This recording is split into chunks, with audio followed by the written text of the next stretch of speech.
mayambu WariTaminasiChannel na taramna oksari.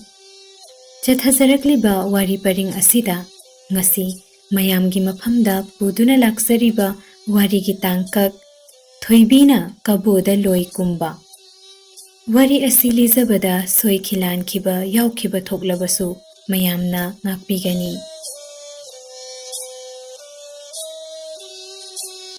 Masai bema Thoibina laira sangda leiduna loidam thabum anirom kharai laikan nabada khamba naba pharaduna kangla karakle. Khamba ubada angam athau phamnaiba pumnamak haraunare. Moirang ningthaudu mathwai nungaire. Khambana kangla kaba numit asida ningthauna dolai paba thaduna manawi bungo chingkhuna hatel heibabu kangla kara u yathang pirabada kangla karakle. Nongbansu kaisum sangdagi thadokle. Wango ningthauna kangladagi kumkhraga tampak yum yauraga mamom langlen thoibi hangbada leiramdrabada senu tharaga laira sangdagi kauhallure. Numidang wairamda khambana kangla kumlakpa ngairaga Thoibina mabungo tongi yathang lauraga senuga loinana tampak yumda halakle. Thoibi halakpa ubada mama tarama thoido harauduna mapanda thorakle. Mangonda sana yomba hidakpu mangda tha lupa yomba tongzai thabum pairaga hidak maikhu sangna kamthokduna wakhal tawduna phamliba mapagi nakta Thoibina sangsilaga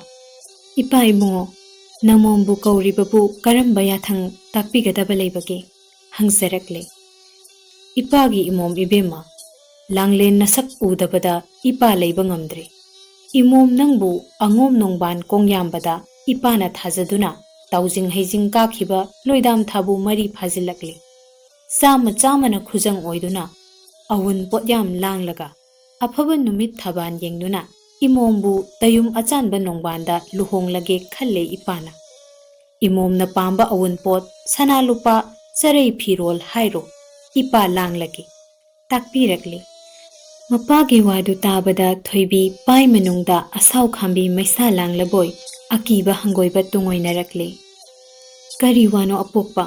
amatta pokpi namombu wanglen pungsa khudingi yumnak hongna sagai tongan bada thazabibabu namombu nungsibidrabra.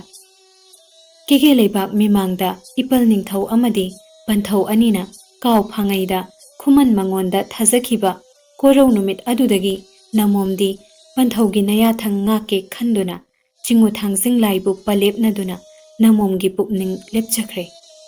Laibak chawbi namomdi khuman lada yekjarage nongyai kada thungjarage imang ani suba ngamjaroi hairakli. Mamomgi wadu tabada wango ningthau saubana mamit I kaduna masa thak nikduna tangzalingi mataugum phi kamlakle. Kari lamkiat pi mapa aigi chinthaktabu pakhumbasu sai. Lamkiat pi nangama pokpadagi mapa aina kege leibak mimangda ikaiba nangliba natra chatpikro chenglongna sakadu yeningdre haina sauna makhutta pairiba lupa topa tangjai thabum adu langlakpada Thoibigi masada pale. Saina khol khajiktang phangbada mangol lamyai maktada Thoibi hipthakre ningsa sor thingduna wanthasinare. Thodok adu ubada Thoibi pokpi palem mama yengkhulangbido sinsilakduna nungsa thiduna mamombu konkhattuna kaubada khumdre. Mama singsu nungsa thibaga loinana changsilakduna makokta ising haiduna kharai laikanabada Thoibi lengkhidre. Utup tabagum laikre. Manai senuna mabe magi nakta changsilaga mathabakta manakong thamduna tabada mabe mana khoidauda sor puraga nasol pikna ningsa sor honduna wanthasinabani hek khangbada mabe magi makhong kolaga senu makhol thokna kaplakle. Senugi matau ubada mama tarama thoisu kaplakle. Mapa bungsu nungsa thirakle.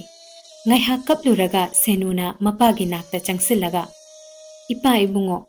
namomna panthaugi cheitheng phangbada wantharibasi chingu thangjingi nongdam kholna hingkatlakpra yengsi. Imomna ninglibado thungzaro imomgi kada ipa amuk hana yetlaroi amuktadi haibiyu taknarakle. Mamom saklabi senugi wadu tabada mathwai waramba chingkhuna hatel haibado mamom sigadabagi sarukpudi amukta natrabasu chamarak haiduna yenge khalakle. Ipagi imom ibema ꯂꯥꯡꯂꯦꯟꯅ ꯅꯄꯨꯛꯅꯤꯡꯗ ꯅꯤꯡꯖꯔꯤꯕ ꯑꯄꯥꯝꯕꯗꯨ ꯊꯨꯡꯖꯔꯣ, ꯏꯃꯣꯝꯒꯤ ꯀꯥꯗ ꯏꯄꯥ ꯑꯃꯨꯛ ꯍꯟꯅ ꯌꯦꯠꯂꯔꯣꯏ ꯍꯥꯏꯔꯛꯂꯤ꯫ ꯃꯄꯥꯒꯤ ꯋꯥꯗꯨ ꯇꯥꯕꯗ ꯋꯥꯟꯊꯁꯤꯟꯅꯔꯤꯕꯤ ꯊꯣꯏꯕꯤꯗꯣ ꯂꯦꯡꯂꯛꯂꯦ꯫ ꯉꯥꯏꯍꯥꯛ ꯂꯩꯔꯒ ꯏꯄꯥ ꯏꯕꯨꯡꯉꯣ, ꯅꯃꯣꯝ ꯂꯥꯏꯔꯁꯪꯗ ꯆꯠꯆꯔꯒꯦ ꯍꯥꯏꯅ ꯍꯪꯀꯠꯂꯛꯂꯤ꯫ ꯃꯃꯣꯝꯒꯤ ꯃꯇꯧꯗꯨ ꯎꯕꯗ ꯆꯤꯡꯈꯨ ꯅꯍꯥ ꯇꯦꯜꯍꯩꯕ ꯑꯁꯥꯎꯕꯅ ꯃꯥꯡꯑꯣꯏꯅꯈꯤꯗꯨꯅ ꯃꯌꯥ ꯀ꯭ꯔꯛ ꯀ꯭ꯔꯛ ꯆꯤꯛꯇꯨꯅ ꯑꯐꯐꯠꯇ ꯋꯥꯈꯜ ꯇꯨꯡꯑꯣꯏꯅ ꯃꯃꯣꯝ ꯌꯦꯡꯂꯒ, ꯀꯔꯤ ꯂꯝꯀꯦꯠꯄꯤ, ꯃꯄꯥ ꯑꯩꯕꯨ ꯎꯁꯤꯠ ꯊꯑꯣꯏꯗꯅ ꯅꯝꯊꯥꯛ ꯇꯧꯗꯨꯅ ꯋꯥꯟꯊꯁꯤꯟꯅꯕ ꯑꯩꯒꯤ ꯏꯇꯤꯛ ꯈꯪꯍꯟꯒꯦ, ꯍꯌꯦꯡ ꯏꯅꯨꯡ ꯉꯥꯟꯕꯗ ꯂꯝꯀꯦꯠꯄꯤ ꯅꯪꯕꯨ ꯁꯦꯟꯕꯤ ꯃꯤꯔꯩꯕꯥꯛ ꯀꯕꯣ ꯄꯗꯥꯡꯈꯣꯡꯗ ꯂꯣꯏ ꯊꯥꯒꯦ, ꯏꯇꯥꯎ ꯇꯨꯃꯨꯔꯥꯛꯄꯗꯒꯤ ꯀꯥꯎꯖ ꯃꯃꯜ ꯂꯧꯗꯨꯅ ꯃꯤꯅꯥꯏ ꯁꯛꯅ ꯌꯣꯟꯊꯣꯛꯀꯦ ꯍꯥꯏꯔꯝꯂꯒ ꯃꯅꯥꯎ ꯏꯕꯨꯡꯉꯣ ꯁꯥꯎꯅ ꯏꯃꯨꯡꯗ ꯆꯪꯈꯤ꯫ ꯃꯃꯥ 12ꯅ ꯈꯥꯝꯖꯕꯁꯨ ꯌꯥꯕꯤꯈꯤꯗꯦ꯫ ꯃꯅꯥꯏ ꯊꯥꯗꯨꯅ ꯇꯝꯄꯥꯛ ꯌꯨꯝ ꯍꯟꯖꯕ ꯀꯧꯔꯒ ꯊꯣꯏꯕꯤꯕꯨ ꯍꯌꯦꯡ ꯑꯌꯨꯛꯀꯤ ꯌꯦꯟꯗꯥ ꯑꯉꯟꯕꯗ ꯇꯔꯥ ꯆꯌꯣꯝ ꯄꯨꯔꯒ ꯁꯦꯟꯕꯤ ꯀꯕꯣ ꯇꯥꯅ ꯄꯨꯗꯨꯅ ꯄꯥꯊꯧ ꯇꯨꯃꯨꯔꯥꯛꯄꯗ ꯁꯤꯟꯅꯔꯨꯆꯣ, ꯃꯄꯥ ꯑꯩꯅ ꯂꯝꯍꯦꯟꯕꯤ ꯏꯃꯣꯝ ꯃꯥꯕꯨ ꯀꯕꯣꯗ ꯂꯣꯏ ꯊꯥꯔꯕꯅꯤ ꯍꯥꯏꯗꯨꯅ ꯃꯈꯨꯠꯅ ꯏꯕ ꯇꯨꯃꯨꯔꯥꯛꯄꯗ ꯄꯤꯒꯗꯕ ꯆꯦꯇꯝꯗꯨ ꯇꯝꯄꯥꯛ ꯌꯨꯝ ꯍꯟꯖꯕꯗ ꯁꯤꯟꯅꯔꯤ꯫ ꯋꯥꯡꯒꯣꯟ ꯅꯤꯡꯊꯧꯒꯤ ꯑꯀꯟꯕ ꯌꯥꯊꯪꯗꯨ ꯇꯥꯕꯗ ꯇꯝꯄꯥꯛ ꯌꯨꯝ ꯍꯟꯖꯕꯗꯣ ꯍꯣꯏ ꯃꯥꯏ ꯄꯥꯎꯈꯨꯝ ꯑꯃꯠꯇ ꯄꯤꯕ ꯉꯝꯗꯅ ꯃꯔꯨ ꯂꯨꯛꯇꯨꯅ ꯃꯌꯨꯝꯗ ꯍꯟꯈꯤ꯫ ꯃꯃꯣꯝ ꯂꯥꯡꯂꯦꯟ ꯊꯣꯏꯕꯤꯒꯤ ꯈꯜꯂꯨꯕꯗ ꯃꯃꯥ 12ꯗꯣ ꯀꯞꯁꯤ ꯀꯞꯉꯝꯗ ꯃꯊ꯭ꯋꯥꯏ ꯋꯥꯕꯅ ꯇꯔꯥ ꯆꯥꯅꯈꯤꯗ꯭ꯔꯦ꯫ ꯑꯍꯤꯡ ꯅꯣꯡꯁꯣꯏꯕ ꯃꯤꯀꯞ ꯑꯃꯠꯇ ꯇꯨꯝꯅꯈꯤꯗ꯭ꯔꯦ꯫ ꯊꯣꯏꯕꯤ ꯁꯦꯅꯨ ꯃꯄꯨ ꯃꯅꯥꯏꯁꯨ ꯑꯍꯤꯡ ꯆꯨꯞꯄ ꯍꯤꯛꯅ ꯍꯤꯛꯅ ꯀꯞꯅꯗꯨꯅ ꯄꯨꯛꯃꯦꯟ ꯄꯥꯎꯃꯦꯟꯅꯗꯨꯅ ꯂꯩꯈꯤ꯫ ꯇꯨꯝꯒꯅꯤ ꯆꯥꯒꯅꯤ ꯀꯥꯎꯈ꯭ꯔꯦ꯫ ꯇꯌꯨꯝ ꯁꯦꯅꯨ ꯑꯆꯥꯟꯕꯤ, ꯄꯨꯛꯆꯦꯜ ꯀꯜꯂꯕ ꯄꯟꯊꯧꯒꯤ ꯃꯌꯥꯊꯪ ꯄꯨꯗꯨꯅ ꯂꯥꯏꯕꯛ ꯆꯥꯎꯕꯤ ꯅꯤꯡꯉꯣꯜ ꯑꯩꯗꯤ ꯄꯥꯃꯨ ꯃꯁꯨꯡꯂꯥꯡꯒꯤꯗꯃꯛꯇ ꯏꯄꯥꯝ ꯂꯝꯗꯝ ꯊꯥꯗꯣꯛꯇꯨꯅ ꯁꯦꯟꯕꯤ ꯃꯤꯂꯩꯕꯥꯛ ꯀꯕꯣ ꯄꯗꯥꯡꯈꯣꯡꯗ ꯃꯤꯅꯥꯏ ꯅꯥꯏꯊꯥꯡ ꯑꯣꯏꯕ ꯆꯠꯂꯒꯅꯤꯗꯣ꯫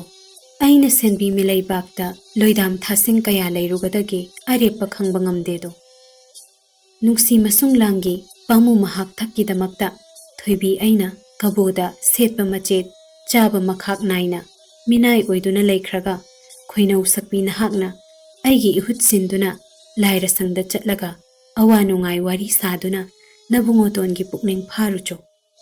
ꯑꯩꯅ ꯆꯠꯂꯝꯗꯥꯏ ꯑꯁꯤꯗ ꯄꯥꯃꯨ ꯃꯥꯒ ꯑꯃꯨꯛꯇꯗꯤ ꯎꯅꯗꯨꯅ ꯆꯦꯛꯂꯥ ꯆꯥꯒꯨꯝ ꯆꯤꯟꯗꯤꯟꯅ ꯄꯣꯝꯕꯤ ꯆꯥꯒꯨꯝ ꯆꯤꯂꯣꯛꯅ ꯅꯨꯡꯁꯤ ꯄꯨꯛꯃꯦꯟ ꯄꯥꯎꯃꯦꯟꯅꯅꯤꯡꯕꯅꯤ꯫ ꯄꯟꯊꯧꯒꯤ ꯌꯥꯊꯪꯅ ꯀꯟꯈꯤꯕꯅ ꯎꯅꯕ ꯐꯪꯒꯅꯤ ꯊꯥꯖꯗ꯭ꯔꯤ꯫ ꯈꯣꯏꯅꯧ ꯁꯛꯄꯤ ꯁꯦꯅꯨ, ꯅꯍꯥꯛꯅ ꯅꯨꯖꯥ ꯏꯍꯨꯠ ꯁꯤꯟꯗꯨꯅ ꯄꯥꯃꯨ ꯃꯥꯒꯤ ꯃꯐꯝꯗ ꯅꯤꯡꯉꯣꯜ ꯏꯄꯥꯎꯕꯨ ꯇꯝꯕꯤꯔꯨꯆꯣ꯫ ꯄꯥꯃꯨ ꯃꯥꯅ ꯂꯥꯡꯒꯣꯏ ꯈꯣꯡꯗ ꯄꯨꯜ ꯁꯤꯕ ꯃꯆꯦꯠ ꯈꯥꯛꯅ ꯑꯅꯥ ꯆꯩꯅꯥꯈꯣꯜ ꯈꯥꯡꯈꯤꯕ ꯑꯋꯥ ꯃꯩꯆꯥꯛ ꯐꯪꯈꯤꯕ ꯑꯗꯨꯒꯤ ꯂꯃꯟꯗꯤ ꯁꯦꯟꯕꯤ ꯃꯤꯆꯥꯛ ꯆꯥꯗꯨꯅ ꯀꯕꯣ ꯏꯁꯤꯡ ꯊꯛꯇꯨꯅ ꯃꯤꯅꯥꯏ ꯁꯛꯅ ꯑꯋꯥꯕ ꯁꯔꯨꯛ ꯌꯥꯔꯨꯒꯦ, ꯑꯅꯪꯕ ꯀꯣꯡꯒꯥꯏ ꯈꯥꯡꯂꯨꯒꯦ, ꯃꯗꯨꯅ ꯅꯨꯡꯁꯤ ꯂꯃꯟ ꯁꯤꯡꯕ ꯁꯛꯆꯒꯦ, ꯄꯥꯎꯗꯝꯅꯕꯤꯌꯨꯀꯣ ꯆꯥꯟꯕꯤ꯫ ꯃꯕꯦꯝꯃꯒꯤ ꯃꯄꯨꯛꯅꯤꯡ ꯅꯨꯡꯁꯤꯕ ꯋꯥꯗꯨ ꯇꯥꯔꯒ ꯁꯦꯅꯨ ꯈꯥꯡꯕ ꯉꯝꯗ꯭ꯔꯕꯣꯏ ꯍꯤꯛꯅ ꯍꯤꯛꯅ ꯀꯞꯂꯛꯂꯦ꯫ ꯑꯩꯕꯨ ꯂꯣꯏꯕꯤ ꯏꯕꯦꯝꯃ, ꯅꯅꯥꯏ ꯑꯩꯁꯨ ꯄꯟꯊꯧꯒꯤ ꯌꯥꯊꯪ ꯂꯧꯔꯒ ꯏꯕꯦꯝꯃꯒꯤ ꯍꯩꯅꯥꯅ ꯇꯨꯡ ꯏꯟꯖꯒꯦ꯫ ꯋꯥꯔꯦ ꯋꯥꯃꯤꯟꯅꯁꯤ, ꯅꯨꯡꯉꯥꯏꯔꯦ ꯅꯨꯡꯉꯥꯏꯃꯤꯟꯅꯁꯤ, ꯁꯤꯔꯦ ꯁꯤꯃꯤꯟꯅꯁꯤ, ꯑꯋꯥ ꯑꯅꯥ ꯁꯔꯨꯛ ꯌꯥꯃꯤꯟꯅꯁꯤ ꯍꯥꯏꯔꯛꯄ ꯁꯦꯅꯨꯒꯤ ꯋꯥꯗꯨ ꯇꯥꯔꯒ ꯊꯣꯏꯕꯤꯅ, ꯈꯣꯏꯅꯧ ꯏꯇꯥ ꯁꯛꯂꯕꯤ ꯁꯦꯅꯨ, ꯅꯍꯥꯛꯅ ꯑꯩꯒꯤ ꯏꯇꯨꯡ ꯏꯟꯗꯨꯅ ꯆꯠꯂꯕꯗꯤ ꯅꯤꯡꯉꯣꯜ ꯄꯣꯛꯄꯤ ꯏꯃꯥꯁꯦ ꯃꯃꯣꯝ ꯀꯥꯏꯅ ꯃꯩꯆꯥꯛꯅ ꯃꯅꯨꯡ ꯃꯇꯝ ꯆꯥꯗꯅ ꯌꯥꯏꯕꯤ ꯊꯋꯥꯏ ꯊꯥꯔꯒꯅꯤ꯫ ꯑꯗꯨꯅ ꯁꯦꯅꯨ, ꯅꯍꯥꯛ ꯃꯃꯣꯝ ꯁꯛꯇꯨꯅ ꯄꯂꯦꯝ ꯏꯃꯥꯒ ꯂꯩꯃꯤꯟꯅꯍꯧ꯫ ꯊꯦꯝꯂꯛꯂꯦ ꯊꯣꯏꯕꯤꯅ꯫ ꯑꯁꯨꯝꯅ ꯃꯄꯨ ꯃꯅꯥꯏ ꯑꯅꯤꯗꯣ ꯃꯤꯀꯞ ꯑꯃꯠꯇ ꯇꯨꯝꯗꯕ ꯃꯈꯩ ꯑꯍꯤꯡ ꯆꯨꯞꯄ ꯀꯞꯃꯤꯟꯅꯗꯨꯅ ꯄꯨꯛꯃꯦꯟ ꯄꯥꯎꯃꯦꯟꯅꯈꯤ꯫ ꯀꯦꯒꯦ ꯏꯅꯨꯡ ꯉꯥꯜꯂꯛꯄ ꯃꯣꯏꯔꯥꯡ ꯁꯣꯔꯥ ꯍꯦꯜꯂꯛꯄ ꯏꯅꯨꯡ ꯇꯥꯎꯊ꯭ꯔ ꯆꯦꯛꯂꯥꯅ ꯂꯣꯛꯇꯥꯛ ꯄꯥꯠꯌꯥꯏꯗ ꯂꯦꯝꯂꯩ ꯉꯥꯃꯨꯟꯅꯔꯛꯄ ꯃꯇꯝꯗ ꯇꯝꯄꯥꯛ ꯌꯨꯝ ꯍꯟꯖꯕꯗꯨ ꯃꯄꯨꯒꯤ ꯇꯝꯄꯥꯛ ꯌꯨꯝꯗ ꯊꯨꯡꯂꯔꯤ꯫ ꯊꯣꯏꯕꯤꯅ ꯃꯃꯥ 12ꯒ ꯄꯨꯛꯃꯦꯟ ꯄꯥꯎꯃꯦꯟꯅ ꯃꯅꯥꯏ ꯁꯦꯅꯨꯒ ꯀꯞꯃꯤꯟꯅꯔꯒ ꯂꯝꯇꯥꯒꯤ ꯅꯤꯅꯤ ꯄꯥꯟꯕ ꯃꯄꯣꯛ ꯅꯨꯃꯤꯠꯇ ꯃꯄꯥ ꯈꯨꯔꯨꯝꯂꯒ ꯀꯕꯣꯗ ꯂꯣꯏ ꯀꯨꯝꯂꯛꯂꯦ꯫ ꯊꯣꯏꯕꯤꯅ ꯃꯄꯜ ꯅꯤꯡꯊꯧꯒꯤ ꯅꯥꯛꯇ ꯆꯪꯗꯨꯅ ꯈꯨꯔꯨꯝꯂꯒ, ꯏꯄꯜ ꯏꯕꯨꯡꯉꯣ, ꯏꯄꯥꯒꯤ ꯃꯌꯥꯊꯪ ꯄꯨꯗꯨꯅ ꯅꯃꯣꯝꯗꯤ ꯂꯣꯏꯗꯥꯝ ꯊꯥꯕꯨ ꯈꯔꯗꯪ ꯁꯦꯟꯕꯤ ꯃꯤꯂꯩꯕꯥꯛ ꯀꯕꯣꯗ ꯂꯣꯏ ꯀꯨꯝꯂꯨꯈꯤꯒꯦ ꯍꯥꯏꯔꯛꯂꯕꯗ ꯃꯣꯏꯔꯥꯡ ꯅꯤꯡꯊꯧꯒꯤ ꯃꯄꯨꯛꯅꯤꯡꯗ ꯅꯨꯡꯅꯥꯡꯕ ꯄꯣꯛꯈꯤ꯫ ꯏꯃꯣꯝ ꯏꯕꯦꯝꯃ, ꯅꯪꯕꯨ ꯄꯣꯛꯄ ꯅꯄꯥꯅ ꯌꯥꯗ꯭ꯔꯕꯁꯨ ꯏꯄꯜꯒꯤ ꯅꯥꯛꯇ ꯂꯩꯌꯨ꯫ ꯅꯄꯥꯒꯤ ꯃꯌꯥꯊꯪ ꯏꯜꯂꯨꯅꯨ, ꯏꯄꯜꯅ ꯉꯥꯡꯅꯒꯅꯤ, ꯌꯥꯗ꯭ꯔꯒ ꯏꯄꯜꯅ ꯅꯤꯡꯊꯧꯅꯤ꯫ Napabungbu kege leibak-tagi tanthokke hairакli. Ipal ibungo ipagi maya thangpuraga namomna loidam thabum kharadang senbi kabomi leibak-ta seidangduna leiruge lepsare namomgi pukningda. Handak namomna ningzariba asidadi thunghanbiyu. Asi haiduna lausing chawbi Thoibina mapal ningthau amadi mamhal mangabu khurumlaga tampak yum hanjabagi mang thaduna senbi kabo panglakli. Lay makonda poksabi ningthau konda chawsabi amata pokpi thadoi mazaibe ma Thoibina pamu masung langi damakta nungsi kaina maichakna thamoi nungda phum palem panthau setnabagi awabana panda chak nuragi mitlu napomda tarangi laize ihauna mapam moirang lamdam tungoina senbi kabo mangoinarakli. Nungaiyai phakonda chawzabi awa ana masak khanglaktrabi leirangum thotna naurabi nuragi paraba khuyana malem nungai chengai mathakta chatpada chaina khol phanglakpa lamsang chatpada wabana humang irik karakpa awa ana nangba pumba warabasu wai haikraroi narabasu nai sonkraroi khanduna mapukche lepkhrabi Thoibini. Mazaibe ma Thoibina mangda tha tampak yum hanjabana tungda thaugalgi mawongda mapu manai anina leptana lakpana kaujeng pung puksri pung hanakhong lai maita lai khurembi tungoinana thanamlaga phundinbi landuna pokchin thong yaure. Pokchin thong na yeta awun kaithelna oida thanamlaga kege kangla yaure. Sanjen thong lale laikoi bung yet oina pisum oyoina lakpana Singhu khana chawba laibu amuk mayok narakle. Khana chawba lai yet oinana khuman pokpabu oyoinana lakpana khori phaba yaurakle. Khori phaba tungoinana leistreng pokpi khong lalaga singa ningthau tonba pung oyoinana ningthau papungna yet oinana lakpana ayang leima pan Thoibi madu thongnang leima mabenthau anigi laimang yaurakpada masu mapuna khurumjai. Madugi khara chatlaga Jingu nong saba khori kaithel yet oinana laklaga mabudau thangjingi laikol changlakle. Mabudau thangjing laimangda khuruk khudak kunduna jingu nangna kubiyu khoyum nangna nongdambiyu apam kada yauzage nungsi kada thungjage lepul khayom sembiyu haina nuragi misna thambalda tarang laize ira hauna jingu khuya khada Thoibi hikna kaptuna khurumjai. Mabudau khurumlaga Thoibina chatkadabagi laisangi mangoinana tariba thaudu nungpakki manakta changsilakpadu ubada tampagyum hanjabana chensilaktuna mazaibema mangda tariba thaudu nungpak asi khongna khutna sokhaide jingulaigi khubamni lapna handoklaga khurumjau hairaklabada Thoibina lapna khurumjai. Lai khurumba loiraga thorakpada lambida Thoibina ipu tampagyum hanjaba jingulaigi khubamni takpikhiba thaudu nungpak adubu lamlen kaidagi purakpano khanglabadi nasuda takpiyo haizarakli. Yanglo lambi tenaba lamsang chatpa wadanaba chatna ipu wari lige pukning changna tabiyu hangkat lakle tampak yum hanjabana. Adungai kumsa kayagi mamangda seloi langmai napakta khundaramba chakpa khungang taradu khul kaiduna khul hongnarakpana mamai thangda kaisakna laitan pokpida chairen ningthau oiduna lei mataidung nu panaraga tonghan amadi nasang kauba mapari ani poktuna laiki. Lamlen chingu thendana chaibana chakpa ningthau oiduna matam khara palamlaga lamlen hayai pokpida nauna mafam semduna khunda laitaki. Matik mathauna leiba ningthau anisi machil manawni chakpa ningthau chaibana leima sering nu panaduna menangba amadi kanangba kauba mapari ani poi. Mapari ani asina mapangal sarep pharaklabada senbi Kaboda landaduna kabobu maithiba piraga masak matau phajabi kabo chanu siriknu phaduna purai. Mayamba menangbana siriknubu taloi singda chanduna chakpagi ningthau oiki. Menangbana yaifulakpa amadi yaisulakpa kauba mapari ani poi. Yaifulakpana ningthau oi.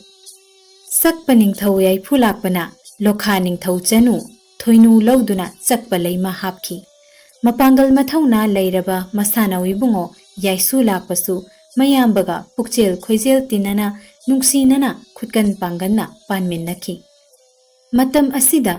ꯀꯦꯒꯦ ꯃꯣꯏꯔꯥꯡ ꯂꯩꯕꯥꯛꯇ ꯑꯋꯥꯠ ꯑꯄꯥ ꯂꯩꯇꯅ ꯃꯅꯤꯡ ꯃꯈꯥ ꯇꯝꯅ ꯄꯥꯟꯈꯤꯕ ꯄꯨꯔꯤꯠꯂꯥꯏ ꯉꯥꯡꯅꯤꯡꯁꯤꯡꯒ ꯄꯥꯊꯧ ꯃꯔꯨꯞ ꯁꯥꯅꯈꯤ꯫ ꯅꯣꯡꯃ ꯆꯛꯄ ꯅꯤꯡꯊꯧ ꯌꯥꯏꯐꯨꯂꯥꯛꯄꯅ ꯃꯣꯏꯔꯥꯡ ꯅꯤꯡꯊꯧ ꯉꯥꯡꯅꯤꯡꯁꯤꯡꯒ ꯅꯤꯡꯊꯧ ꯑꯅꯤꯁꯤꯅ ꯂꯝꯂꯦꯟ ꯇꯣꯔꯕꯨꯡ ꯂꯝꯖꯥꯎꯗ ꯌꯧꯔꯧ ꯁꯥꯗꯥꯟꯕꯗ ꯊꯦꯡꯅꯗꯨꯅ ꯃꯆꯥ ꯃꯆꯥ ꯄꯤꯅꯁꯤ, ꯉꯥꯏ ꯁꯦꯜ ꯑꯣꯏꯅꯁꯤ, ꯃꯔꯨꯞ ꯃꯄꯥꯡ ꯑꯣꯏꯅ ꯀꯥꯏꯅꯒꯅꯨꯁꯤ ꯍꯥꯏꯅ ꯋꯥꯔꯦꯞꯅꯗꯨꯅ ꯁꯔꯤ ꯄꯟꯗꯣꯜ ꯂꯨꯝꯅꯈꯤ꯫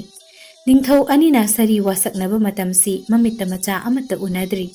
ꯑꯣꯜꯂꯛꯄ ꯆꯍꯤꯗ ꯆꯛꯄ ꯅꯤꯡꯊꯧ ꯌꯥꯏꯐꯨꯂꯥꯛꯄ ꯃꯃꯣꯝ ꯑꯃ ꯐꯪꯖꯔꯤ꯫ ꯃꯃꯣꯝ ꯄꯣꯛꯄ ꯑꯍꯤꯡ ꯑꯗꯨꯗ ꯆꯛꯄ ꯅꯤꯡꯊꯧꯒꯤ ꯈꯣꯝꯂꯦꯟ ꯃꯪꯁꯅꯥ ꯃꯪꯂꯥꯟꯆꯥꯗ ꯂꯥꯏꯔꯦꯝꯕꯤ ꯑꯃ ꯂꯥꯛꯇꯨꯅ ꯍꯟꯗꯛ ꯁꯥꯠꯂꯤꯕ ꯅꯃꯣꯝ ꯑꯁꯦ ꯑꯆꯝꯕ ꯅꯠꯇꯦ, ꯁꯔꯦꯜ ꯁꯥ ꯄꯤꯖꯒꯅꯨ, ꯁꯔꯩ ꯐꯤꯃꯜ ꯁꯦꯠꯍꯟꯒꯅꯨ, ꯇꯔꯥ ꯆꯥꯛꯃꯥꯡ ꯄꯤꯖꯒꯅꯨ ꯃꯪꯐꯥꯎꯅꯕꯤꯈꯤ꯫ ꯍꯩꯌꯥꯏ ꯂꯤꯒꯨꯝ ꯉꯥꯡꯅ ꯐꯖꯩ ꯍꯥꯏꯗꯨꯅ ꯃꯃꯣꯝꯒꯤ ꯀꯣꯂꯣꯏ ꯃꯤꯡꯂꯦꯟꯕꯨ ꯍꯩꯌꯥꯏꯅꯨ ꯃꯤꯡꯊꯣꯜꯂꯦ꯫ ꯅꯨꯃꯤꯠ ꯑꯁꯤꯗ ꯆꯛꯄ ꯅꯤꯡꯊꯧꯅ ꯍꯩꯔꯥꯡ ꯅꯤꯡꯊꯤꯕ ꯇꯥꯎꯖꯤꯡ ꯑꯍꯦꯟꯕ ꯂꯨꯊꯣꯡꯄꯨꯅ ꯃꯅꯥꯏ ꯃꯁꯜ ꯊꯥꯗꯨꯅ ꯃꯇꯥꯎ ꯀꯦꯒꯦ ꯅꯤꯡꯊꯧ ꯉꯥꯡꯅꯤꯡꯁꯤꯡꯗ ꯃꯃꯣꯝ ꯂꯥꯡꯂꯦꯟ ꯁꯥꯠꯄꯒꯤ ꯅꯨꯡꯉꯥꯏꯕ ꯄꯥꯎ ꯄꯤꯔꯝꯃꯤ꯫ ꯄꯥꯎ ꯑꯁꯤ ꯇꯥꯕꯗ ꯀꯦꯒꯦ ꯃꯣꯏꯔꯥꯡ ꯅꯤꯡꯊꯧꯗꯤ ꯃꯇꯥꯎꯅ ꯊꯥꯔꯛꯄ ꯇꯥꯎꯖꯤꯡ ꯈꯣꯏꯊꯨꯝꯅꯕ ꯍꯩꯔꯥꯡꯕꯨ ꯃꯣꯏꯔꯥꯡ ꯅꯤꯡꯊꯧꯅ ꯃꯁꯥꯅꯧ ꯌꯥꯏ ꯂꯩꯃꯒ ꯄꯥꯏꯃ ꯈꯣꯏꯖꯪꯅ ꯍꯩꯇꯪꯃꯤꯟꯅꯈꯤ꯫ ꯃꯄꯥꯔꯤ ꯄꯣꯛꯇꯕꯒꯤ ꯑꯋꯥꯕ ꯃꯩꯆꯥꯛꯅ ꯊꯃꯣꯏ ꯑꯣꯝꯆꯥꯛꯅꯔꯕ ꯅꯤꯡꯊꯧꯗꯨ ꯆꯥꯕ ꯊꯛꯄ ꯆꯪꯈꯤꯗ꯭ꯔꯦ꯫ ꯀꯦꯒꯦ ꯅꯤꯡꯊꯧ ꯉꯥꯡꯅꯤꯡꯁꯤꯡꯅ ꯃꯄꯥꯔꯤ ꯁꯥꯠꯇꯕꯒꯤ ꯑꯋꯥ ꯃꯩꯆꯥꯛꯅ ꯁꯪꯂꯦꯟꯗ ꯈꯣꯝꯂꯦꯟ ꯌꯥꯇꯥꯕ ꯌꯥꯗꯅ ꯄꯥꯏꯃ ꯋꯥꯈꯜ ꯅꯨꯡꯕꯪꯅꯔꯤꯕꯗꯨ ꯑꯃꯝꯕꯗ ꯊꯧꯗꯥꯕ ꯑꯉꯥꯟꯕꯗ ꯋꯥꯌꯦꯟꯕ ꯆꯤꯉꯨ ꯊꯥꯡꯖꯤꯡ ꯂꯥꯏꯅ ꯎꯕꯤꯔꯗꯨꯅ ꯅꯤꯡꯊꯧꯒꯤ ꯈꯣꯝꯂꯦꯟ ꯃꯪꯂꯥꯟꯆꯥꯗ ꯊꯧꯗꯨ ꯅꯨꯡꯄꯥꯛ ꯊꯛꯇ ꯑꯉꯥꯡ ꯅꯋꯥ ꯑꯃꯅ ꯍꯪꯉꯥ ꯃꯤꯀꯞꯅꯗꯨꯅ ꯂꯩꯔꯤꯕꯗꯨ ꯎꯍꯜꯂꯦ꯫ ꯃꯍꯥꯛꯅ ꯃꯤꯀꯞ ꯊꯣꯔꯛꯂꯕ ꯐꯥꯎꯕꯗꯁꯨ ꯅꯋꯥꯒꯤ ꯃꯤꯀꯞ ꯃꯤꯔꯥꯎꯈꯣꯜꯗꯨ ꯃꯅꯥꯀꯣꯡꯗ ꯑꯗꯨꯝ ꯇꯥꯗꯨꯅ ꯂꯩꯔꯤ꯫ ꯑꯔꯦꯞꯄ ꯂꯩꯇꯕ ꯅꯋꯥꯒꯤ ꯃꯤꯀꯞ ꯈꯣꯜ ꯑꯗꯨ ꯇꯥꯕꯗ ꯅꯤꯡꯊꯧꯗꯨ ꯉꯛꯄꯗ ꯊꯦꯡꯈ꯭ꯔꯤ꯫ ꯈꯣꯝꯂꯦꯟ ꯌꯥꯇꯥꯕ ꯌꯥꯗꯗꯨꯅ ꯍꯧꯒꯠꯂꯛꯂꯒ ꯈꯥꯝꯕꯤ ꯃꯩꯔꯥ ꯄꯥꯏꯗꯨꯅ ꯊꯣꯡꯖꯤ ꯅꯥꯇꯩ ꯀꯥꯡꯂꯒ ꯃꯅꯥꯏ ꯃꯁꯜ ꯀꯅꯥ ꯑꯃꯠꯇ ꯈꯪꯍꯟꯗꯅ ꯂꯣꯟꯅ ꯈꯔꯥꯏ ꯊꯣꯡꯒꯥꯜ ꯇꯝꯅ ꯈꯣꯡꯁꯥꯜꯂꯛꯂꯤ꯫ ꯃꯄꯨꯒꯤ ꯁꯪꯂꯦꯟ ꯅꯨꯡꯗꯒꯤ ꯅꯋꯥꯒꯤ ꯃꯤꯀꯞ ꯈꯣꯜ ꯑꯗꯨ ꯈꯔꯥꯏ ꯊꯣꯡꯒꯥꯜ ꯋꯥꯡꯃꯗ ꯑꯣꯏꯅ ꯇꯥꯔꯝꯃꯤ꯫ ꯆꯠꯂꯒ ꯅꯋꯥꯒꯤ ꯃꯤꯀꯞ ꯈꯣꯜ ꯑꯗꯨ ꯑꯁꯨꯝ ꯂꯥꯞꯊꯣꯛꯈꯤꯕꯒꯨꯝ ꯇꯧꯔꯤ꯫ ꯅꯤꯡꯊꯧ ꯃꯥꯁꯨ ꯂꯦꯞꯄ ꯂꯩꯇꯅ ꯑꯀꯤꯕ ꯈꯪꯗꯅ ꯑꯍꯤꯡ ꯇꯥꯡꯂꯧ ꯑꯊꯦꯡꯕ ꯃꯤꯋꯥ ꯃꯤꯔꯥꯎꯈꯣꯜ ꯇꯥꯈꯤꯗ꯭ꯔꯕ ꯃꯇꯝꯁꯤꯗ ꯊꯥꯡꯖꯤꯡ ꯂꯥꯏꯀꯣꯜ ꯌꯧꯁꯤꯜꯂꯛꯂꯤ꯫ ꯊꯥꯡꯖꯤꯡ ꯂꯩꯃꯥꯡꯗ ꯊꯧꯗꯨ ꯅꯨꯡꯄꯥꯛ ꯊꯛꯇ ꯑꯃꯝꯕꯕꯨ ꯀꯣꯛꯍꯟꯕ ꯈꯥꯝꯕꯤ ꯃꯩꯕꯨꯜꯒꯤ ꯃꯇꯧꯒꯨꯝ ꯃꯉꯥꯜ ꯅꯥꯏꯅ ꯐꯖꯔꯕ ꯅꯋꯥ ꯑꯃ ꯐꯝꯂꯒ ꯀꯞꯂꯤꯕꯗꯨ ꯎꯕꯗ ꯑꯀꯤ ꯑꯈꯪ ꯂꯩꯇ꯭ꯔꯕ ꯅꯤꯡꯊꯧꯗꯨ ꯆꯪꯁꯤꯟꯈꯤꯗꯨꯅ ꯅꯨꯡꯁꯤꯅ ꯑꯉꯥꯡ ꯑꯗꯨ ꯀꯣꯟꯈꯠꯂꯨꯔꯤ꯫ ꯅꯤꯡꯊꯧꯅ ꯃꯁꯥ ꯍꯦꯛ ꯁꯣꯛꯄꯗ ꯑꯗꯨꯛ ꯍꯧꯅ ꯀꯞꯂꯝꯕ ꯑꯉꯥꯡꯗꯣ ꯀꯞꯄ ꯇꯣꯛꯇꯨꯅ ꯅꯤꯡꯊꯧꯗ ꯌꯦꯡꯂꯒ ꯊꯤꯛ ꯊꯤꯛ ꯅꯣꯛꯏ꯫ ꯑꯍꯤꯡꯒꯤ ꯑꯃꯝꯕꯕꯨ ꯀꯣꯛꯍꯜꯂꯤ ꯍꯥꯏꯕꯒꯤ ꯅꯋꯥꯒꯤ ꯀꯣꯂꯣꯏ ꯃꯤꯡꯂꯦꯟꯕꯨ ꯇꯥꯡꯂꯧ ꯈꯣꯝꯕ ꯃꯤꯡꯊꯣꯜꯂꯦ ꯈꯨꯗꯛꯇ ꯅꯤꯡꯊꯧꯅ꯫ ꯁꯤꯡꯂꯧ ꯍꯦꯟꯅ ꯅꯤꯡꯊꯤꯖꯔꯕ ꯈꯥꯝꯕꯤ ꯃꯩꯔꯤꯒꯨꯝ ꯃꯉꯥꯜ ꯅꯥꯏꯅ ꯐꯖꯔꯕ ꯃꯄꯥꯔꯤ ꯑꯗꯨ ꯑꯆꯝꯕ ꯅꯠꯇꯦ, ꯆꯤꯉꯨ ꯂꯥꯡꯑꯣꯟꯅꯤ ꯈꯜꯂꯗꯨꯅ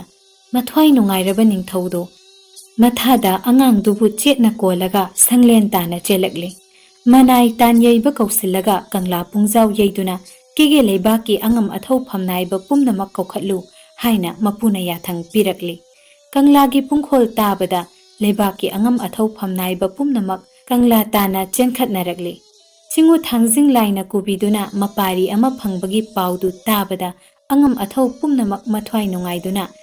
ꯅꯤꯡꯊꯧ ꯈꯨꯔꯨꯝꯕ ꯆꯪꯅꯔꯛꯂꯤ꯫ ꯁꯤꯡꯂꯧ ꯍꯦꯟꯅ ꯅꯤꯡꯊꯤꯖꯔꯕ ꯃꯄꯥꯔꯤꯗꯨ ꯎꯕꯗ ꯇꯤꯜꯂꯤꯕ ꯑꯉꯝ ꯑꯊꯧ ꯐꯝꯅꯥꯏꯕꯁꯤꯡꯅ ꯉꯥꯟꯕ ꯊꯥꯡꯂꯧ ꯀꯣꯏꯕ ꯅꯧꯅ ꯑꯃꯨꯛ ꯃꯤꯡꯊꯣꯜꯂꯤ꯫ ꯃꯇꯥꯎ ꯃꯣꯏꯔꯥꯡ ꯅꯤꯡꯊꯧꯒꯤ ꯃꯄꯥꯔꯤ ꯑꯃ ꯐꯪꯕꯒꯤ ꯄꯥꯎꯗꯨ ꯇꯥꯕꯗ ꯃꯇꯥꯎ ꯆꯛꯄ ꯅꯤꯡꯊꯧꯅ ꯍꯔꯥꯎꯗꯨꯅ ꯃꯅꯥꯏ ꯃꯁꯜꯒ ꯂꯣꯏꯅꯅ ꯑꯊꯦꯟ ꯄꯣꯠ ꯄꯨꯗꯨꯅ ꯀꯦꯒꯦ ꯅꯤꯡꯊꯧ ꯎꯅꯕ ꯂꯥꯛꯏ꯫ ꯄꯥꯊꯧ ꯀꯧꯅꯔꯤꯕ ꯃꯔꯨꯞꯆꯥ ꯑꯅꯤꯗꯣ ꯇꯔꯥ ꯆꯥꯛꯂꯦꯟ ꯆꯥꯃꯤꯟꯅꯔꯤ꯫ ꯇꯥꯎꯖꯤꯡ ꯍꯩꯊꯨꯝꯕ ꯍꯩꯔꯥꯡ ꯍꯩꯇꯪꯃꯤꯟꯅꯕ ꯍꯔꯥꯎ ꯅꯨꯡꯉꯥꯏ ꯋꯥꯔꯤ ꯁꯥꯗꯨꯅ ꯍꯧꯈꯤꯕ ꯊꯧꯗꯣꯛ ꯀꯌꯥ ꯅꯤꯡꯁꯤꯡꯅꯈꯤ꯫ ꯑꯁꯨꯝꯅ ꯅꯣꯡꯃ ꯂꯣꯏꯈꯤꯕꯅ ꯂꯣꯏꯗꯥꯝ ꯊꯥꯕꯨꯝ ꯐꯥꯔꯛꯂꯤ꯫ ꯆꯍꯤ ꯀꯨꯝꯖꯥ ꯀꯌꯥ ꯑꯣꯜꯂꯛꯂꯤ꯫ ꯂꯥꯡꯍꯩ ꯀꯨꯃꯣꯟ ꯀꯌꯥ ꯍꯧꯈ꯭ꯔꯦ꯫ ꯆꯛꯄ ꯅꯤꯡꯊꯧ ꯃꯃꯣꯝꯂꯣꯏ ꯅꯨꯔꯥ ꯍꯩꯌꯥꯏꯅꯨꯁꯨ ꯂꯩꯁꯥꯕꯤ ꯀꯥꯡꯗꯣꯡ ꯐꯥꯗꯨꯅ ꯊꯥꯖ ꯌꯣꯟꯖ ꯌꯥꯔꯛꯂꯤ꯫ ꯀꯦꯒꯦ ꯅꯤꯡꯊꯧ ꯃꯄꯥꯔꯤ ꯉꯥꯟꯕ ꯊꯥꯡꯂꯧ ꯀꯣꯏꯕꯁꯨ पाखंग सरे फादुना मनाई मसलगा लोइनना यांगोई सगोल तोंगदुना लमलेन तोरवुंग लमजाउदा यौरौ सदान बचतलकले मपारी ममोम अनीना साम पंगल चाउरकपा मपुंग मरई फारकपा उबदा Mopa Ningthou अनीदो हराउबगी ngamkhai leikhitre nungaibagi mapal naikhitre matam asida lairabi palemgi mamom nura senglo sakhenbi sanglo lembi gi khomlen mangsna manglan chada keke ningthau mapari nganba thanglo koibabu uzabada nura ki pukning khoidaru raboi jingu thangjing laida lapna hairang leirang kattuna pakhang maga nungsi michana jage inungsi wari sana jage nurana pukning leptuna nizarakpadu jingu mana ubiraboi khoyum nongdam birakle nongma nganba thanglo koibana yanggoi sagol tongduna yaurau sadan balakpada yangdau lambida yaurau saji ama thingnaduna saji gi waira sadung induna tanarakle numit asida sanglo lembina tara sayom puraga khikloi khanduna korau maisa khangna il chingduna lemlei pharami jingu mana tamkhraba khoyum magi thausilbu namu taibang kanana khangba ngamgani yaurau sadung induna tanarakliba kege ningthau mapari nganba thanglo koibabu ubada khomlen manglan chada ukhiba pakhangduni khangladuna nura ibema sanglo lembido haraubagi ngamkhai leikhidre khurup hauna cheliba yanggoi sagolgi samangda aki akhang leitana leptuna nurana sayeng pambom tingthokduna pakhang mabu khamsakhi chenglo sakna sakhenbi nura mita nungsibi nura sanglo lembi ubada pakhang nganba thanglo koibasu yanggoi sagol khamlaga nuragi nakta changsillaktuna chingu khoyum laira namu taibang mira hanglakle khoyum manglan chada ukhiba pakhang singlo nungsiba saktamdu nuragi mangda leplarabada ikai thibi nuzado nungsi minokna harau tayamna yakatam pakhang maga michanana yengduna leire nuragi matau ubuda pakhang oiba mahaksu ngakpada thengkhre yaurau sadung inarakpani kaukre yanggoi sathaktagi kumtharaga nuragi nakta changsillaktuna nuragi koloi hanglakle nura thambal manbi ibemado ikai iki tungoina nura mana pakhang mabu khomlen manglan chada uzaba haukiba thodoktu pakhang magi makada chithadana tamlakle nuragi mapau tabada nungsi saktam ubada kege ningthau mapari nganba thanglo koibusu pakhang pukning khoidaru raboi nuragi khujing pairaga tala pamel ukhada phaminaduna malang ichik themna apam nungsi wari saba haurakle nurana purakpa tara chayom adu thoktuna sabi sanau anina chaminnaraga korona wanglingai malemna mamsilaktringaida maran yaida hanaki kiki nganba thanglo koibana manai masal kana khanghanda lona yaurau sadan bachatuna nura sanglo lembiga hairang lon chatnaba taujing lon hainabagi pausi manaigi machindagi tabada moirang ningthau mathwai ware mapari mamom pinasi ngai sel oinasi haina matau chakpa ningthauga sari pandol lomna khibadu khangu thakta sari wasak kairagadra chingnarakle nongma ningthauna mapari nganbabu kausilaga pari ibungo nungsiba ipana napa chakpa ningthaugi mamom langlen hayainuga taujing haijing kaduna hairang luthong puduna pari nanga maran luhong khungdong nahansi ngai sel oinasi haina ipaga wari wasak pandolom nakhiba leibani hayeng inung nganbaga pari ibungo na hakna saman lengmanaba marup cha puraga napa chakpa ningthau yaifu lakpagi maran yaida khulan lucho yathang pirakli mapagi yathang phangbada nganba thanglo koibana pathau marup cha puraga yanggoi sagol tongduna chakpa ningthaugi maran yaida khulanduna thunglare matau moirang ningthaugi mapari nganba thanglo koiba lai paudu tabada chakpa ningthauna manai masal tharaktuna mapari bu harau taramna okhallaga maran yaida pusilakle mamom langle nungsibi hayainu bu kausilaga nura pakhang sakhang nahalle nura chenglo sakhenbi hayai ligum tangangbi hayainu ubada nungsi mapau khol tabada pakhang nganba thanglo koibasu nungsi pai manungole chinguna tamkhiba leipulni khoyumna yongkhiba khayomni nura pakhang anido mitpham hongba ngamnade pakhang mabu ubada nura oibi madi nungsi pai manungolna apam mana lamjingna खोयुम मागी मफमदा लेपुल खयोम सेंबियु निजरकले नुरा पाइमा उलगोइनुंगदा नुरा हयाइनुना मसाबी ममानचागी दमकता तरा मथेल लांगदुना तौजिंग हैरांग हैथुंबा पुथोक्तुना हराव हराव चामिनरे अहिंग अदु लेलगा केगे nganba thanglo koibadi tara changan chaduna mapa chakpa ningthaugi maya thanglawraga mayum moirang panglakli nuraibe mahayainudi masabina chatkiba maikaida nungsina yengduna leihawi mapari nganbagi mawa mapau tabada kege ningthau haraure matau chakpa ningthauga unaduna aphaba numit thaban lepnaraga nura hayainu maran luhong khongdonglaga awun potyamga loinana mayum moirangda thilakle nganba hayainu sabi sanau anina paima pukning khoidana apam nungsi puktinnana leiminnarakpa chahi kumja phadringai langhai kum ondringaida nongma nganbagi khomlen manglan chada sanglo lembina khudang pifamnaduna pakhang mabungai badu urubada pakhang pukchel onkhre masanau taloi nungsibi hayainu khanghandana nganbana yanggoi sagol tongduna yaurau sadanba chatpada sanglo lembiga unaduna hairang lonchatna tausing lon hainaba aronba pause manaigi machindagi tabada hayainugi thamoi sokhraboi tara chaba khoijang khidre khomlen yataba yakhidre pamel usa amada lamgi chekla ani kaidong minaba leirang leikhok amada leichu tinadaba singel ani satminaba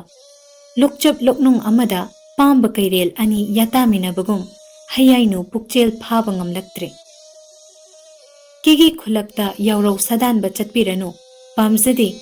kege aikhoigi ununglen lamlen torbung lamjauda sadan biyu haina masabi nganbagi mafamda nura mana thamoi sokna hanna hanna haizababu nganbagi napada hapkhidre thawai wawoina takhidre masabigi pukchel olakpa hiden hongna taba pana lamlan charakpa sajattu ubada laibak chawbi ibema khangba ngamlaktraboi manai thaduna apokpi palem mama kauraga wakatlakle palem ima ibema amata pokpi namombu karigi kege laikoi pungda thajaduna khambi mainungda langsinbiribano kambi thaki lemleigum namom laibak chawbina awa maisa langduna punsi lengadabagi sarukpudi palem haina natung illage haina hikna kaplakle amata pokpi mamomgi awa mai chaktu ubada mama oibi mahakti karamna khangba ngamgani pukning wadi aronba imom nangna yaningdaba kari wabu leibage haina mamana lona taktuna hanglaklabada masabi maman macha nura inakta changlaktaba nungsi khomlen yataminadaba korau singbu yamlakle haina ikai iki wangma lana mamagi mafamda phongdorakle mamomgi pukchel phage khaladuna imagi langlen ibema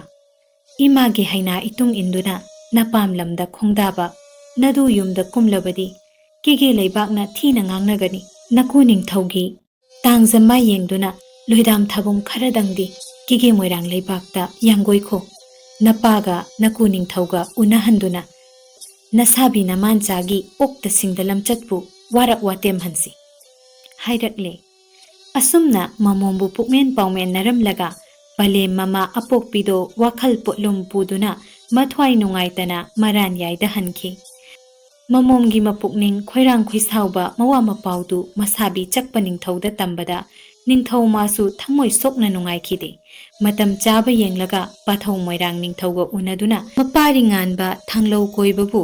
warak watem hange karigumba yadaba matang thoklaga amata pokpi mamombu mang thana porakke ningthaugi mapukningda chap yungna lepkhre palem mamana hankrabada hayainudi tara chaba khoijangda wakhal palefam khangdana hikna kaptuna leire ahing tanglo waisilakpa masabi maman chasu halaktaba awabana nungdaphum kalak khambal maina omchakna nura laibak chawbido thamoi puba ngamlaktraboi apha phata wakhal tungoina khamnung sawatal ahal yaithong kumlage khalladuna ningol makhutsu thangna imu phirak khaiduna nura madom yabi mangjare ahing adu maktada chakpa ningthaugi khomlen manglan chada mamomna thamoi sokna tengthabadu ubada khomlen yataba yadaduna mitkap thokle inung hek nganbaga masanau chakpa leimada ꯃꯃꯣꯝꯒꯤ ꯅꯥꯛꯇ ꯆꯠꯂꯨꯆꯣ ꯊꯧꯗꯥꯗꯨꯅ ꯃꯅꯥꯏ ꯃꯁꯜꯒ ꯂꯣꯏꯅꯅ ꯀꯦꯒꯦ ꯃꯣꯏꯔꯥꯡ ꯂꯩꯕꯥꯛ ꯄꯥꯡꯂꯛꯂꯤ ꯃꯃꯣꯝꯒꯤ ꯅꯥꯛ ꯌꯧꯕꯗ ꯃꯃꯣꯝ ꯂꯥꯡꯂꯦꯟ ꯏꯕꯦꯝꯃ ꯍꯌꯥꯏꯅꯨꯗꯤ ꯆꯪꯕꯤ ꯂꯐꯨꯗ ꯃꯣꯟꯈꯥꯡꯅꯗꯨꯅ ꯅꯤꯡꯉꯥꯏꯕ ꯂꯩꯇꯅ ꯌꯥꯇꯥꯈꯤꯕꯅ ꯄꯂꯦꯝ ꯃꯃꯥ ꯂꯥꯛꯄꯗ ꯀꯧꯈꯤꯗ꯭ꯔꯦ ꯌꯥꯏꯕꯤ ꯃꯊ꯭ꯋꯥꯏ ꯌꯥꯎꯗ꯭ꯔꯕ ꯃꯃꯣꯝꯒꯤ ꯁꯥꯃꯨ ꯍꯛꯆꯥꯡ ꯄꯣꯂꯥꯡ ꯀꯣꯜꯂꯒ ꯄꯂꯦꯝ ꯃꯃꯥ ꯑꯣꯏꯕꯤꯅ ꯀꯣꯔꯧ ꯅꯣꯡꯂꯦꯟ ꯈꯣꯡꯕꯒꯨꯝ ꯀꯞꯂꯛꯂꯤ ꯄꯥꯎ ꯑꯁꯤ ꯇꯥꯕꯗ ꯆꯛꯄ ꯅꯤꯡꯊꯧ ꯆꯦꯜꯂꯛꯂꯤ ꯀꯦꯒꯦ ꯃꯤꯌꯥꯝꯁꯨ ꯇꯤꯜꯂꯛꯂꯤ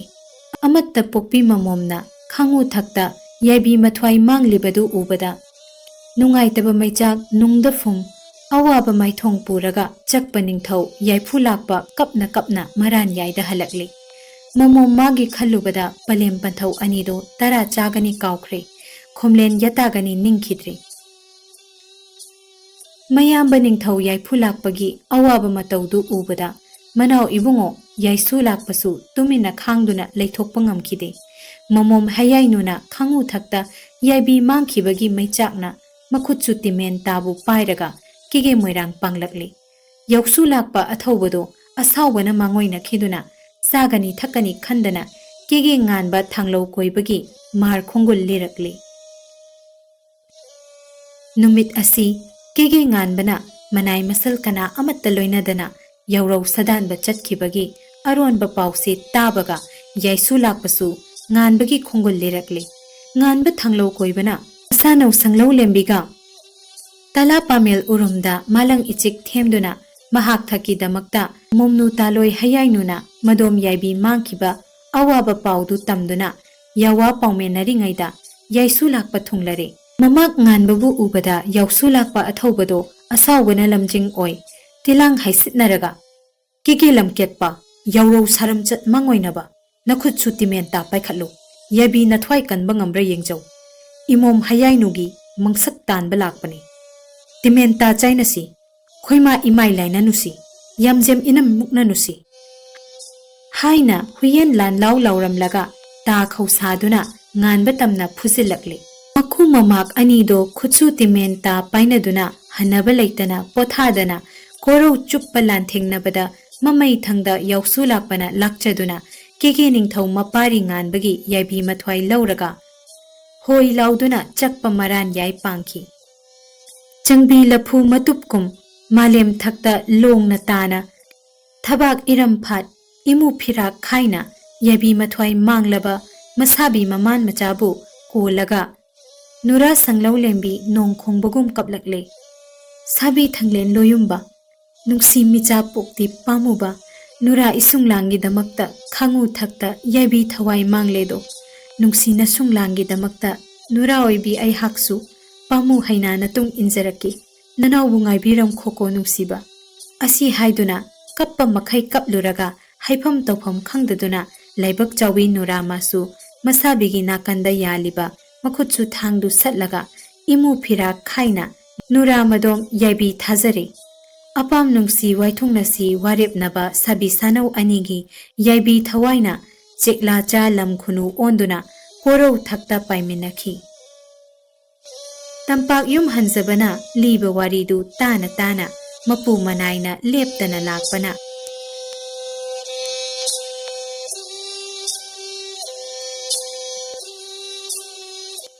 ꯋꯥꯔꯤ ꯑꯁꯤꯒꯤ ꯃꯈꯥ ꯇꯥꯕ ꯁꯔꯨꯛ ꯃꯊꯪꯒꯤ ꯚꯤꯗꯤꯑꯣꯗ ꯁꯣꯏꯗꯅ ꯃꯌꯥꯝꯒꯤꯗꯃꯛ ꯄꯨꯗꯨꯅ ꯂꯥꯛꯆꯒꯦ ꯅꯧꯔꯤꯕ ꯆꯦꯅꯦꯜ ꯑꯁꯤꯕꯨ ꯅꯨꯡꯁꯤꯕꯤꯗꯨꯅ ꯃꯌꯥꯝꯅ ꯂꯥꯏꯛ ꯁꯦꯌꯔ ꯑꯃꯗꯤ ꯁꯕꯁꯀ꯭ꯔꯥꯏꯕ ꯇꯧꯁꯤꯟꯕꯤꯔꯝꯃꯨ